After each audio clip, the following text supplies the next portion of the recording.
Il vous est sûrement arrivé, et cela plus d'une fois, qu'au moment de préparer votre texte pour une présentation ou pour un discours, texte pour lequel vous avez toutes les informations dont vous avez besoin, d'être coincé parce que justement, vous avez tellement d'informations que vous ne savez pas comment choisir parmi ces dernières.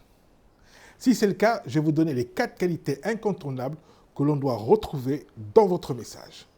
Bonjour, je m'appelle Boubacar Ba, je suis expert en communication et en prise de parole en public et j'organise très régulièrement des sessions de formation sur Dakar. Première qualité de l'entreprise. Votre message doit contenir des informations originales. Plus il y a de l'information, plus votre message est anthropique. Je vais vous donner un exemple très simple, trivial. Prenons le loto. Si je vous dis que les résultats du loto ont été publiés hier, ça vous fait une belle jambe, il n'y a aucune information à l'intérieur. En revanche, si je vous dis que les résultats du loto ont été publiés hier et que les numéros gagnants sont le 12, le 60, le 2, le 50, le 24 et le 32. Là, il y a de l'information.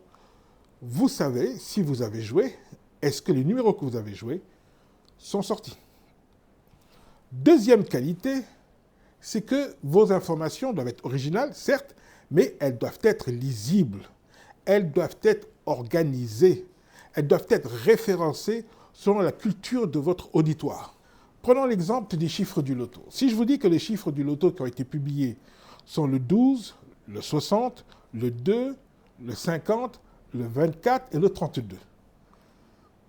Oui, vous aurez du mal à le comprendre. Par contre, si je vous dis que les numéros publiés sont le 2, le 12, le 24, le 32, le 50 et le 60, le fait d'avoir hiérarchisé ces numéros de manière croissante facilite la compréhension. Donc, demain, si vous avez un texte à écrire et si vous avez des informations à donner, hiérarchisez ces informations de sorte que à rentrer dans le référencement de votre auditoire. Troisième qualité, le besoin. Des informations pour qui? Est-ce que l'auditoire, votre auditoire, a besoin de l'information que vous apprêtez à lui donner?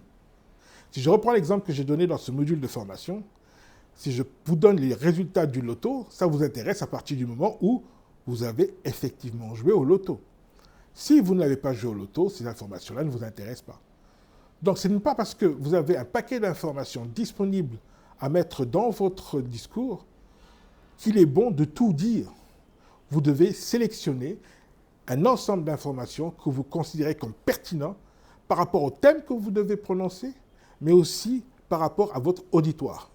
Quitte après, au moment des questions-réponses, que vous puissiez compléter les informations que vous donnez à votre auditoire. Quatrième qualité, c'est le talent.